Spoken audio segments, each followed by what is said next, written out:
Remember last week we were talking about how the world presents us with situations. That's all. Situations after situations after situations. The world is presenting us with. Every moment of our life, we are presented with one situation after another. And what happens is, if we are not objective, if we don't stand back and assess the situation for what it is, we put all our likes and dislikes, all our personal preferences on that situation. And we get affected by that situation if we don't like it. We get affected by that situation if we like it. You know, we jump for joy, we sink with sorrow. Remember, we were talking about that last week, how we go through a roller coaster ride in life. The world is just presenting us with situations.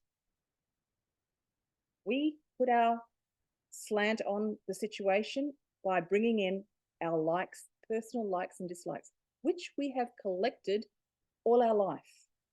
All our entire life we have collected these personal preferences. So today we are just a bundle of personal preferences. So naturally what we do is we put our slant on the situation. I dislike that. And we get affected by it.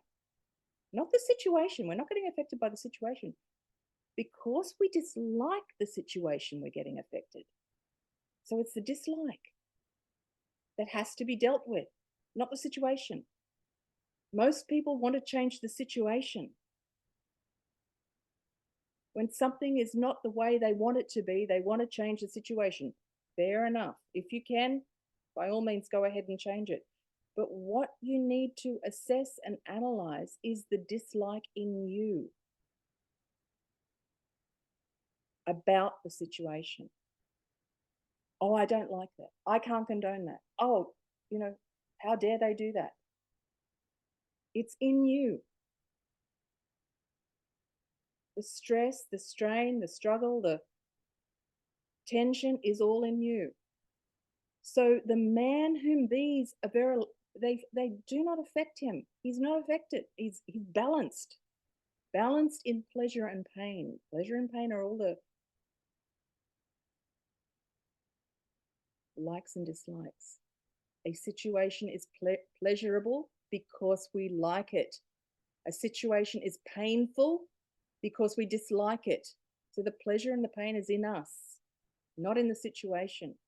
I hope this makes sense, because it really is important to cope with day-to-day living.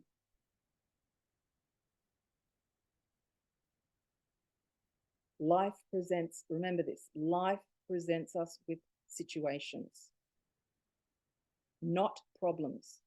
We create the problems. We create the problems because of our likes and dislikes, which we have collected. And today we have so many of them. All our dislikes cause us agitation, stress, strain, struggle, tension. So right now the speaker could be saying something that you dislike, so your mind is agitated. Okay. When she says something you like, you feel, it's nice. So we're affected all the time in different various ways. So how to be unaffected, how to be balanced. I'm using the term unaffected, but it's balanced. How to be balanced. What are you saying here? To be balanced in pleasure and pain. To be balanced in pleasure and pain.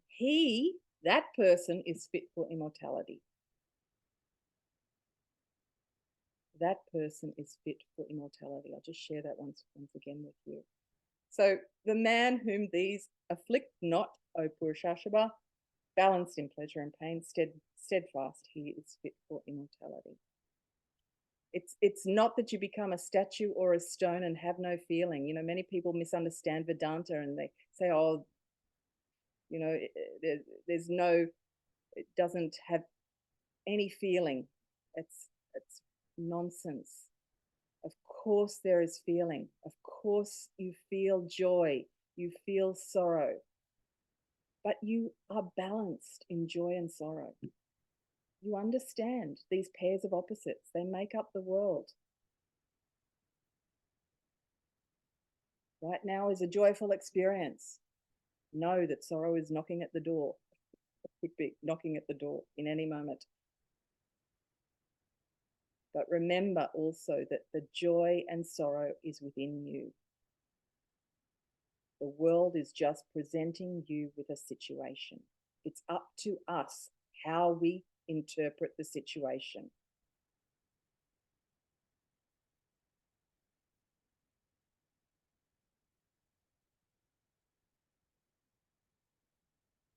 So this really does bring peace. And, I was reminded when Deepika, pretty sure that's the right pronunciation, Deepika. When Deepika was speaking, you know, nothing, absolutely nothing in the world should affect your peace of mind. That is most important in life.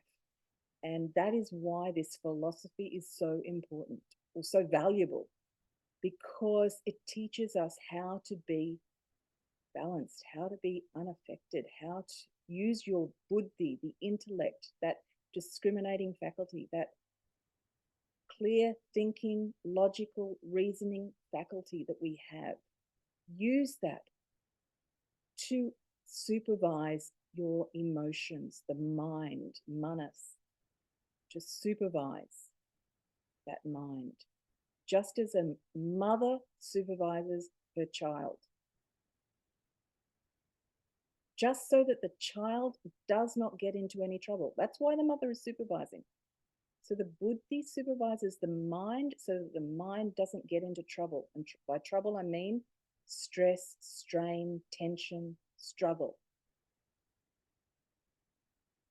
anxiety, depression, worry, anger, all these negative emotions that the mind can get into. And that's the trouble I'm talking about. That's the trouble that the mind can get into. So that buddhi supervises the mind so that it doesn't get into any trouble.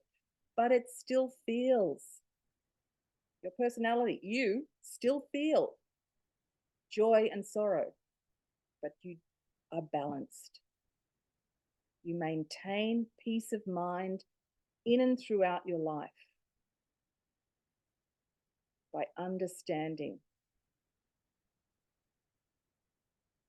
every experience that you're going through. And remember that it is temporary. Everything in life is temporary, fleeting. Nothing is permanent except for your true self, the spirit within, the essence within you. That is permanent. That is real. The definition of reality is that which exists at all periods of time. These experiences that we go through are not real. They don't exist at all periods of time. Only yourself, your essence, the truth, the reality within exists at all periods of time. Everything else comes and goes. Life comes and goes. Endure these variances of life, Arjuna. Endure them. They come and go.